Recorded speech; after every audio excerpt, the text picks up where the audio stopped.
איש חייל ממצוא ורחוק מפנינים נחרא בוטח בו לב בלום ושלום לא יחזור שקל אחר להבל היפים אוי והבל היפים אישה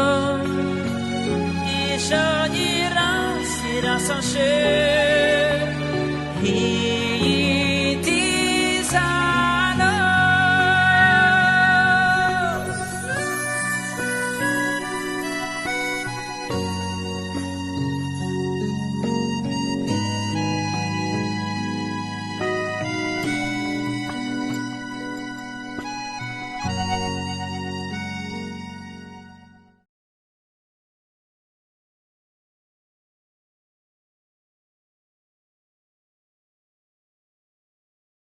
On va parler de la Parashat.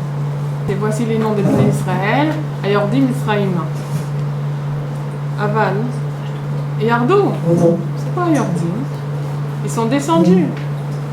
Ils sont pas en train de descendre. C'est le présent. Ayordim, c'est le présent. C'est que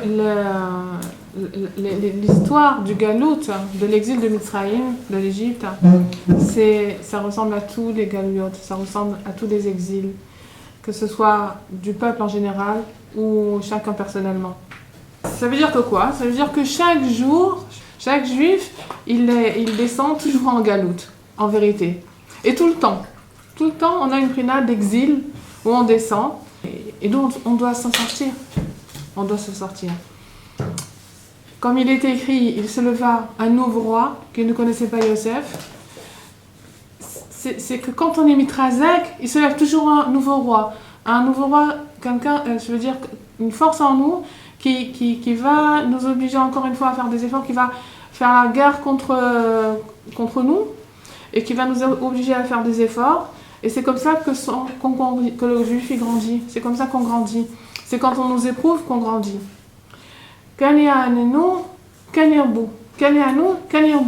Plus on les asservissait, et plus ils se multipliaient.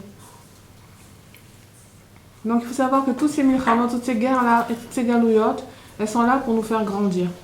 C'est-à-dire que toutes les épreuves que chacun y passe dans sa vie, qui s'appellent galout. La galoute, c'est un moment où on se trouve dans l'obscurité, on passe une épreuve où plus rien n'est clair, on ne comprend plus rien. Ça s'appelle descendre en galoute. On n'a plus de repères et on n'a plus de compréhension.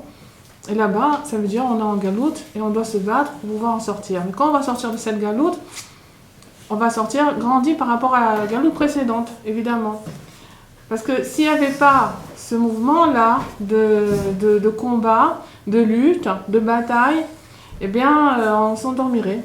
On serait métro, boulot, dodo, et puis un jour après l'autre, puis il n'y a rien qui sortirait de nous. Le but de ces situations-là, c'est pour nous faire comprendre qu'il faut chercher Hachem. Voilà, c'est simple, clair. Il faut chercher Hachem dans la situation d'obscurité où on est, dans la situation d'exil où on est, pour essayer de grandir, de faire grandir notre émouna, et afin de le trouver, Hachem, dans tous les matzamim, dans toutes les situations. Lorsque Hachem a demandé à Moshe Rabbeinu d'aller délivrer l'âme Israël, quelqu'un il entend la parole d'Hachem qui lui dit va faire ça. Est-ce qu'on va y réfléchir? Est-ce qu'on va y discuter? Mon Rabbeinu Shalom, je pense que non, je pense autrement, je pense que je peux pas, je pense que regarde, Hachem il a créé, c'est pas que tu peux. T'es Moshe Rabbeinu, Akadosh Baruch Hu sait très bien que tu peux aller délivrer l'homme. Alors qu'est-ce que c'est ce truc-là de discuter pendant une semaine? Pendant une semaine, il a discuté Rabbeinu avec Akadosh Baruch Hu qui vient rôle.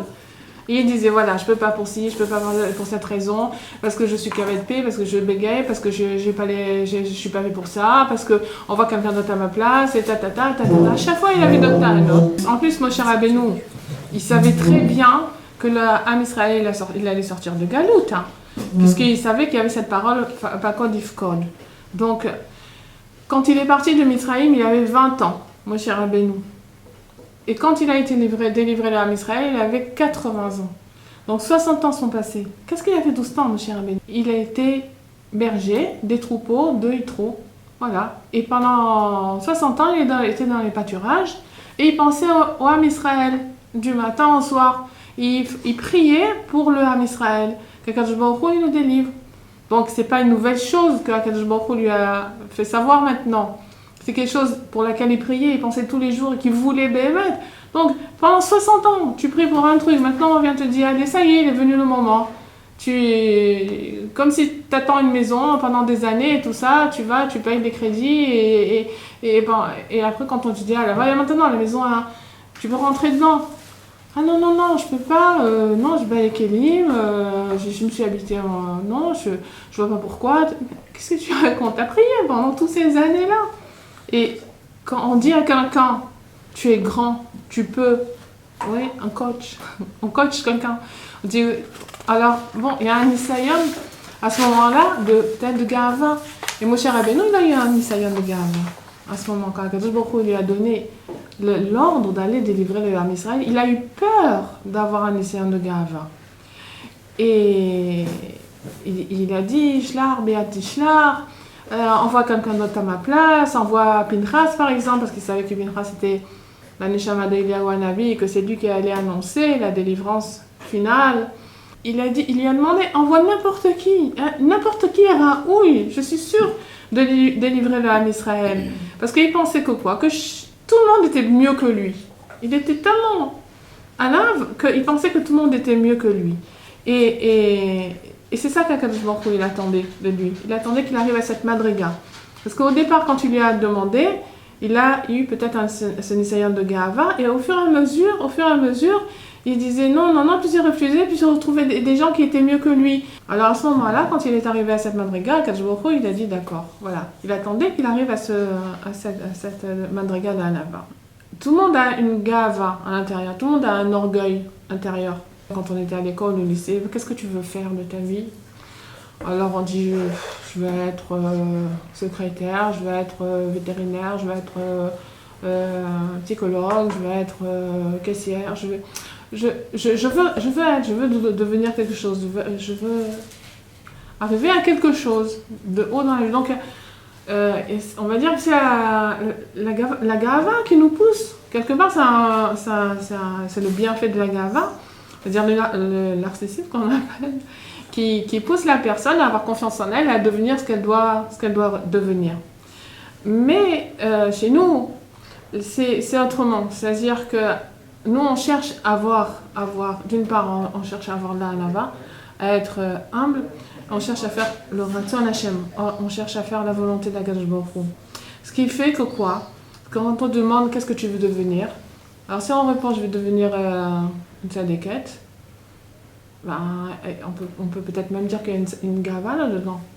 Tu veux devenir une tzadékette, mais pourquoi tu veux devenir une tzadékette? Tu comprends pourquoi tu es une tzadékette? Toi, j'ai réussi. Je suis une balat midot, tu vois, que genre une madriga que t'es tout kenet, que t'es bien, que tu vois. Alors, il y a peut-être une pulsion de gava là-dedans.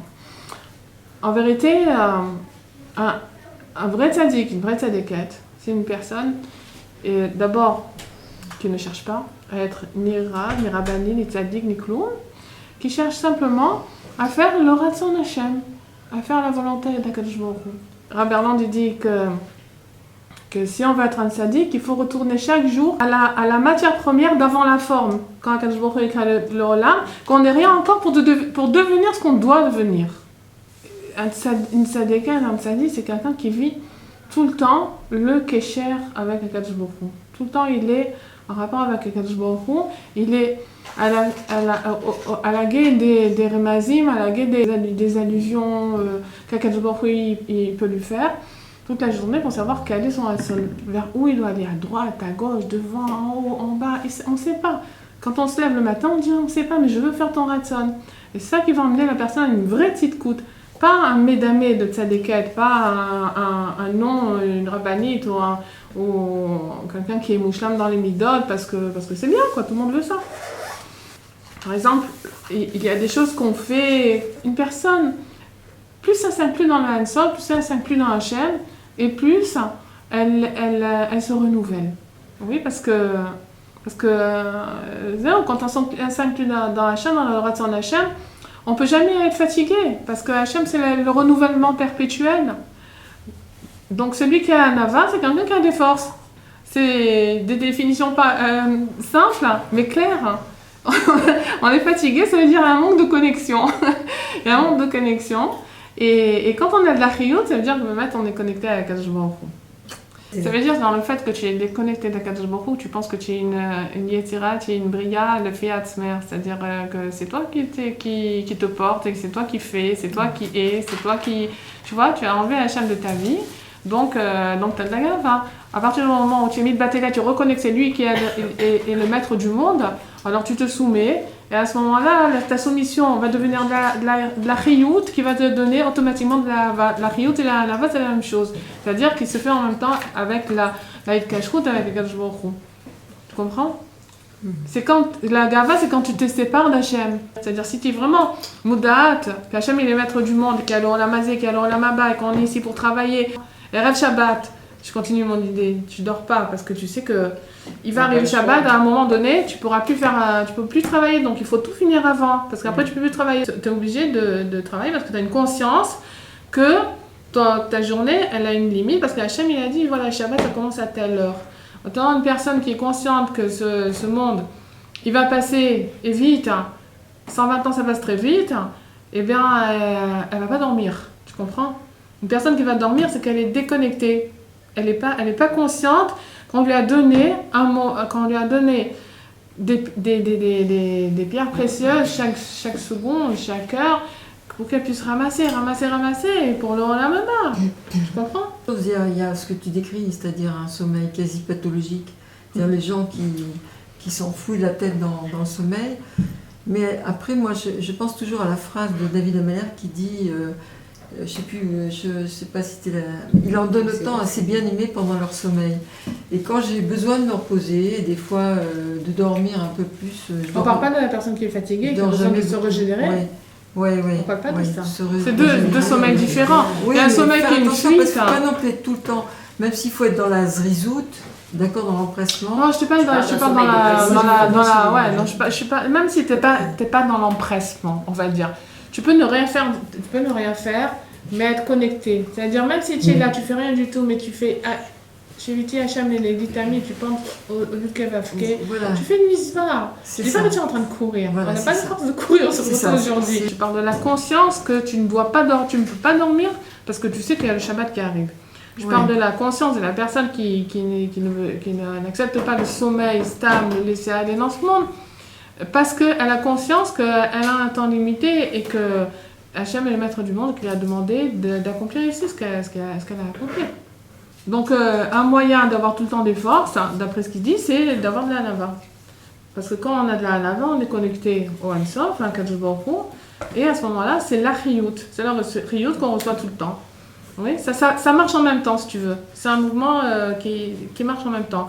La lava, le kesher au Hansof, ça emmène la chiyut, et comme tu as la vitalité, comme tu es attaché à Kadosh Baruch Hu, ça veut dire que tu reconnais qu'il est maître du monde, donc automatiquement tu as un lava. Tu comprends? Alors quand Kadosh Baruch Hu, il a dit à Moshe Rabbeinu d'aller délivrer le peuple juif, alors par eux il a été marbé d'être à Avoda. Il a été encore plus dur qu'avant. Et avant il leur donnait la paille, maintenant il leur donnait plus la paille. Alors les Bnei Israël, ils ont dit qu'est-ce que tu nous as fait là? T'es venu genre pour nous délivrer et puis c'est pire, depuis que t'es venu là, c'est pire encore quoi. Ils se sont mis contre lui et lui, ça lui faisait de la peine, énormément de peine, mais il comprenait pas du tout. Il a dit à Kadosh Baruch Hu, mais pourquoi Irayota la Amazé? Pourquoi tu fais du mal à ce peuple? Alors maintenant, quand Moshe Rabbeinu il a dit à Kadosh Baruch Hu, c'est quoi ça? Je suis venu pour le délivrer, tu as dit que tu allais le délivrer, c'est pire encore. Il y a un truc qu'il n'a pas compris, Michlal. Et Kadosh Baruch Hu il voulait qu'il ne comprenne pas. C'était ça le truc. Quand Moshe Rabbeinu il est venu demander à Kadosh Baruch Hu, quelle était la chez les Bachlal? Kadosh Baruch Hu l'a averti. Il lui a dit, mes parents, il va s'endurcir, sache-le. Tu vas aller pour les délivrer, et je vais endurcir le cœur de Paro, donc ça va être plus dur. Qu'est-ce que tu viens maintenant de poser une question? Qu'est-ce que tu viens de me demander maintenant, ce que je t'ai averti déjà? À un moment donné, un tzaddik aussi peut être mitbalbel. C'est-à-dire, il peut être dans le brouillard, ne pas comprendre, avoir des couchiottes, avoir des questions sur Akadosh Baruch Hu.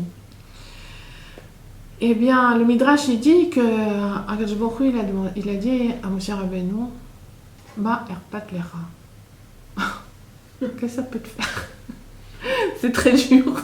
C'est pas très dur, c'est quelque chose de très très fort, ce qu'il a dit. Ma erpat lecha ma shekore. Pourquoi tu t'en fais? Tu t'en fais. Bah, parce que tu m'as envoyé que c'est pire. Oui, mais c'est pas ton problème. C'est pas ton problème. C'est pas toi qui as créé l'âme Israël. C'est pas toi qui as créé Paro. C'est pas toi qui as créé le monde. C'est pas ton problème. Ça veut dire que chaque personne, elle a un tafkin dans ce monde. Disons, chacun il vient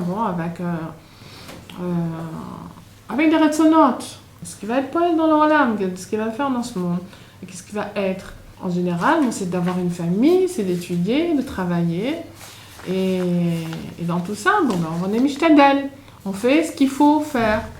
Une personne, elle veut aller étudier au collège, une personne, elle veut ouvrir un collège, une personne, elle veut ouvrir un gmar, une personne, elle veut faire une affaire, et puis voilà, on s'engage, on fait. Et ça marche pas. Le collège, l'autre, il n'est pas mistadaire. Le mifal chesed, il marche pas. Le gmar, il marche pas. Le shalom bayit, il est boiteux. Le chinour, il est tordu.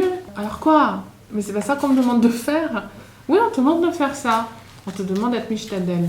C'est-à-dire que Hachem, il te demande, voilà, tu dois faire ça, ça, ça, ça. T'as essayé, t'as fait, t'as prié, t'as tout fait. Le résultat, c'est pas ton problème. C'est ça qu'Akadosh Baruch Hu a répondu à Moshe Rabbeinu. Tu fais, tu es mishtadel, tu m'écoutes, tu vas, tu parles, tu es d'aller parler, t'as parlé, le résultat, c'est pas ton problème. Quand on se décourage, c'est parce qu'on a essayé de faire et qu'on n'a pas réussi. J'ai essayé, je suis tombée, je suis pas arrivée. C'est la grande chose qu'Akadosh Baruch Hu a appris à Moshe Rabbeinu, c'est-à-dire que je t'ordonne de le faire, tu dois le faire, et même si ça va réussir ou si ça va pas réussir, c'est moi qui décide et moi je sais pour toi. Toi, t'as pas à t'occuper de ce qui va sortir. Et ça s'appelle la Dishut Sheba Gdusha. Ouais, t'en fous quoi. Tu t'en fous dans la Gdusha. Il y a une Yann Kazé que tu t'en fous mais d'une manière kadosh. C'est-à-dire tu cherches pas à avoir le résultat, tu cherches à avoir été Makayem, la parole d'Hachem, avoir accompli la parole d'Hachem. Maintenant, pourquoi est-ce que aussi, entre parenthèses, pourquoi la chose a réussi pas? Pourquoi Hachem, il nous fait pas toujours réussir? Après tout, on a de bonnes volontés, on veut faire que le bien. Hachem, il devrait donner les kochot, au contraire, il devrait donner la restacha pour nous stimuler plus encore, à faire mieux encore.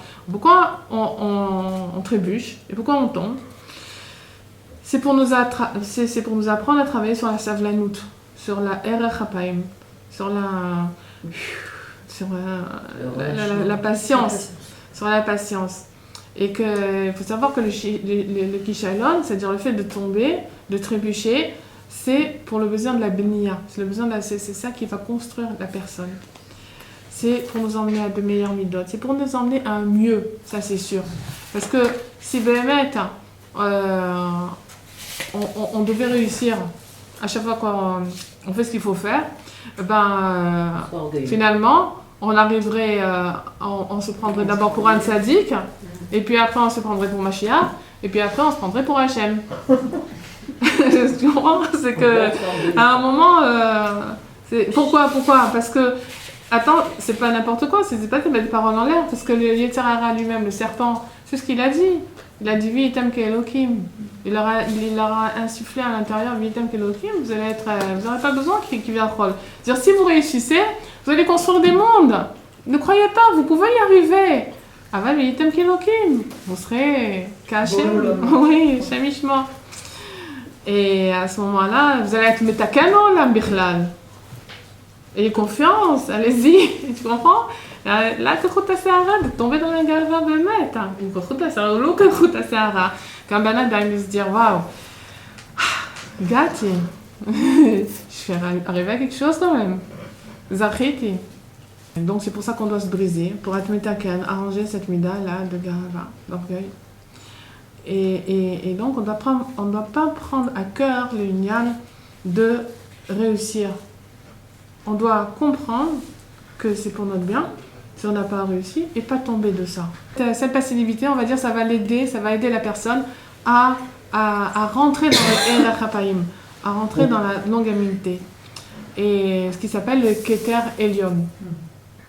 Indifférent. Voilà. C'est l'acceptation. Oui, non, l'acceptation dans l'indifférence dans l'acceptation, le fait de ne pas être touché, de ne pas... Hein, Il a dit quoi l'indifférence? de ne pas avoir réussi, de ne pas être cassé, de ne pas avoir réussi. Et c'est ça qui va aider la personne à rentrer dans ce qui s'appelle Erer Hapayim, dans la patience, exactement, qui s'appelle le Keter Elyon. Ça s'appelle le Keter Elyon, la couronne supérieure. Alors Moshe Rabbeinu, il a appris la leçon, il a compris. Et quand les bénis Israël sont venus dire on a faim, alors ils sont venus crier comme ça, quoi, tu nous as sortis pour mourir ici, on n'a pas de quoi manger, ta. Alors il a dit, Bani, qu'est-ce que je suis? Il a compris, il a dit c'est plus moi, ok. Je ne vais pas lui dire, ouais, c'est quoi, tu les as sortis, tu leur donnes pas à manger, c'est quoi? Il a dit, Miami. Et à ce moment-là, il a dit à Kajiboko, regarde, tu les as emmenés, donne-leur à manger, c'est normal. Et tout de suite, il y a eu la manne, tout de suite, il y a eu les cailles, et tout de suite, il y a eu tout ce qu'il fallait. C'est-à-dire que quand la personne, elle comprend qu'elle n'est rien, et que ce n'est pas elle qui fait, alors à ce moment-là, elle ouvre la porte à toute la shparat, elle ouvre la porte à toute l'abondance. Le problème dans les questions, dans les couchottes que la personne elle peut avoir au moment où... Quoi moi j'en ai vu, malheureusement... enfin, nous à notre âge, on est une génération des premiers Balei Tshuva, on va dire. Le d'or des Balei Tshuva, il a commencé il y a entre 30 ans et 50 ans. Et alors les gens ils se sont engagés dans la tchouva, waouh, c'est extraordinaire, on a compris le Olam Hazé c'est rien, on a compris que c'est la Torah qui est le Ikar, et c'est le Ratzon Hashem, de faire les mitzvot à fond, tout à fond, le Limoud à fond, le Chinour à fond, le Vater surtout. Et il arrive vers 50 ans, c'est-à-dire 30 ans après, disons 40 ans après, poum, tu vois, les gens, ils s'écroulent. Il y a malheureusement beaucoup de gens qui s'écroulent parce qu'ils n'y arrivent pas. Ils voient qu'est-ce qui est sorti du Chinour, qu'est-ce qui sort du Bachalon Baït, qu'est-ce qui sort de la Parnassa, qu'est-ce qui sort de ce que je voulais devenir et que je ne suis pas devenue. Moi, j'ai tout laissé pour devenir un tzaddik, pour réussir, pour avoir une madriga, c'est tout cloche de tous les côtés. Azma! Ah, Azma, alors là, le danger. Le danger, il est très très grand à ce moment. Et malheureusement, les gens, ils ne savent pas. Ce secret-là, qu'Akadosh Baruch Hu a dévoilé à Moshe Rabbeinu. Shelo yerpat lecha la totsara. C'est-à-dire, il faut pas attendre le résultat. Il ne faut pas regarder le résultat. C'est pas ton problème. Toi, tu as fait l'Aïchtalout, tu as fait tout ce qu'il fallait. C'est ça que je voulais, c'est tout. Parce que la sakana, elle est très grande. À partir du moment où la personne elle a des couchottes, moi j'ai révélé quoi et tout, tu m'as emmené pour les délivrer, c'est pire encore, c'est quoi ça? Si la personne elle a des couchottes, elle a des questions, alors tout de suite, c'est l'état à vote. C'est tomber dans toutes les tentations de ce monde malheureusement. À partir du moment où la personne elle sait pas ce que Hachem veut d'elle, alors ça la perturbe. Même les tzadikim, ils ont des couchettes sur Akadosh Baruch Hu, c'est-à-dire que et combien de gens ont des questions sur les tzadikim aussi, parce que le Shem Hashem c'est les tzadikim. Même Aaron et Myriam, ils ont eu des questions sur Moshe Rabbeinu. Par exemple, quand Eldad et Medad ils ont prophétisé, alors Tzipora, la femme de Moshe Rabbeinu, elle a dit Oi. Alors Myriam, elle a entendu, elle a dit pourquoi tu dis Oi? Elle a dit les pauvres leurs femmes, ça y est, c'est la prichoute quoi. Et voilà. C'est-à-dire ils vont plus être ensemble. Alors elle a dit, quoi? De quoi tu parles? Elle dit, ben oui. Elle dit, quoi? Tu vas pas dire que notre frère, il s'est séparé de toi? Elle dit, oui. Alors elle te dire à Aaron, elle dit, regarde, il y a des orotes, il fait des avodot, des prichoutes et tout, c'est quoi cette histoire-là? Où on va comme ça? Et donc ils ont parlé, et ils ont dit couchottes. Bon, après la suite, c'est la suite. Et ils ont été punis, tout ça. Mais en tout cas, ils ont eu des couchottes. On peut avoir des couchottes. C'est humain, on va dire. Donc c'est pas du tout évident. Et les couchottes sur Moshe Rabbeinu, il y en a eu. Il y a eu des Korah, il y a eu tous ces gens-là qui se sont menés les Meraglim, tous ceux qui se sont élevés contre Moshe Rabbeinu. David Ameller, combien qui se sont levés contre lui? Ensof. Mais dans le cas, tous ceux qui sont une prina de tzidkout. Alors, il y a des questions qui s'élèvent toujours, des spécotes sur ces personnes, sur ces tzadikim. Et même le Ben Meller, c'est pour Emmaasiot. Des banim chez Tralfou, qui ont changé le fils de la servante avec le fils du roi. Il a eu des couchottes, il a dit, mais ça suffit, mais combien on va me balbaloter comme ça? Où je suis le fils du roi, où je suis le fils de la servante, qu'est-ce qu'on veut de moi? Et quand il était dans les questions, alors, quand il ne trouvait pas de réponse à la question, il allait dans les batazonotes, il allait dans les avérotes et il se saoulait. Et voilà où ça finissait. Donc le danger, il est très grand quand la personne elle a des questions et qu'elle n'arrive pas à rentrer dans la émouna, de se dire, bon, le résultat, c'est pas mon problème, c'est Akadosh Baruch Hu, il sait pourquoi il fait les choses. J'ai fait son ratson, c'est sorti, c'est pas sorti. Mais sinon, elle est vraiment en sakana. Et Hachem Mishomar, je reconnais ici, dans le quartier,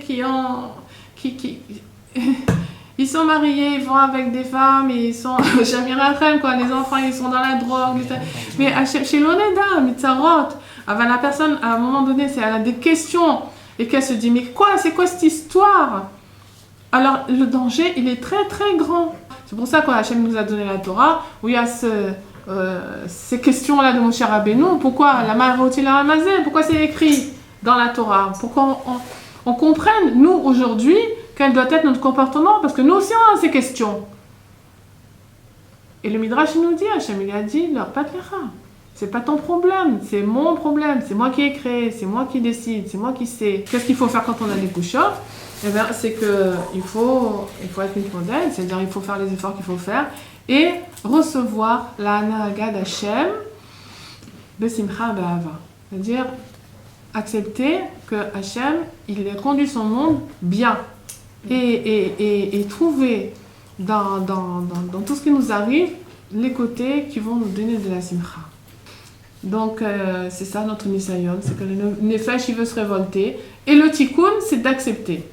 Le nefesh il veut se révolter, le tikkun c'est d'accepter. Maintenant, quand le peuple s'est révolté aussi, il a demandé pour la nourriture et tout, c'est quoi, tout, ils nous ont emmenés ici pour mourir, ils ont commencé à être mitlonen et tout. Pourquoi? Ils avaient raison d'avoir faim. C'est normal, ils ont faim, quoi? Alors, aussi ils devaient demander, mais pas de la même manière. C'est-à-dire une manière de recevoir la chose. C'est pas comme tu veux, c'est vrai, où tu vas te révolter, où tu vas dire, bon, tu vois, je voulais te servir et tout. Pourquoi c'est sorti comme ça? Aide-moi.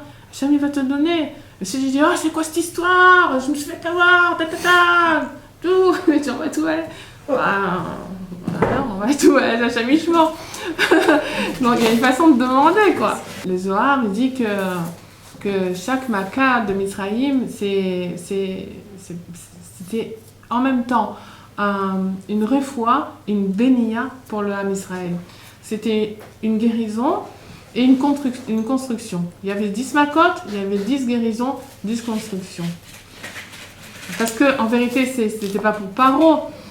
Paro, ça lui suffisait une maca et puis zéro, on finissait avec lui.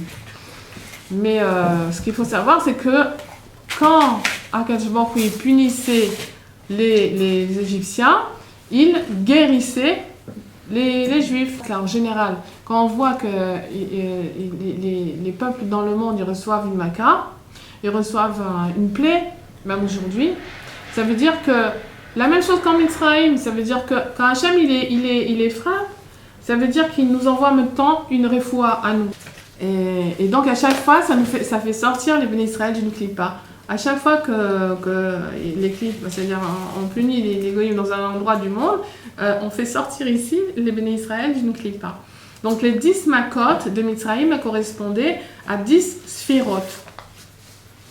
Les 7 premières, c'est les sphirot qu'on connaît, et les 3 dernières, elles correspondaient à ce qui s'appelle les 3 leshonot de klipa. Les 3 langages de klipa, qui sont Arbe, Rocher et Makot Verorot, les sauterelles, l'obscurité et les premiers-nés. Alors, les sauterelles, ça correspond à la Bina, l'obscurité, ça correspond à la Chochma, et Makot Verorot, ça correspond au Keter. C'est-à-dire, la Bina, c'est le fait de comprendre une chose d'une autre. La Chochma, c'est l'intelligence, et Keter, ça dépasse l'intelligence. Les grenouilles, par exemple, c'était le tikkun à Yesod. Alors, qu'est-ce qu'il y avait de plus dur dans les grenouilles? C'est qu'il y en avait énormément. Ils allaient dans le lit, ils allaient dans la cuisine, ils allaient dans les plats, ils allaient partout. C'était dégoûtant, c'est sûr. C'est dégoûtant d'avoir des grenouilles de partout, sur le corps, vraiment mamache. Mais ce qui était le plus difficile dans le truc des grenouilles, c'était les colottes. Waouh. Toute le jour, la nuit, tout le temps, les colottes. Alors, le Harizal, il dit que quand une personne... et en plus, c'était pendant une semaine. Hein. C'était vraiment une semaine complète, pendant 7 jours. Donc, le Harizal, il dit que quand une personne, elle tombe dans le Ganabrit, c'est-à-dire dans la faute dans l'alliance, alors elle entend des colottes dans son nefesh. Elle entend des voix dans son nefesh, à l'intérieur d'elle-même, qui la font tourner dans tous les sens. C'est-à-dire qu'elle ne sait pas où elle est. Un jour elle veut ça, un jour elle est là, un jour elle est en bas, un jour elle est en haut, un jour elle veut un truc, un jour elle veut le contraire, un jour elle est comme ça, elle a des colottes qui parlent en elle, qui la font aller dans tous les sens. Et c'est à cause du Pegam Amrit. Maintenant, quand une personne elle a eu du Shuvada, c'est-à-dire qu'elle est posée, elle réfléchit, elle est bien tout dans sa peau, ça veut dire qu'elle a eu une ahara de Rouhanit, elle a été éclairée spirituellement, ce qui lui permet d'être métaken, d'arranger ce problème dans l'alliance qu'elle a abîmée et qui lui donne la menoucha, la tranquillité intérieure. Donc, quand il y a eu la maca des grenouilles, eh ben, automatiquement, ils ont eu ils ont été délivrés des problèmes de sinou et tout ça, d'inceste et tout le gamabrit qu'il y avait à l'époque, quoi. Puisque Yosef a dit qu'il leur a dit, quand les Israéliens sont descendus en Mitzrayim, il leur a dit Batem la rot et arvat haaretz.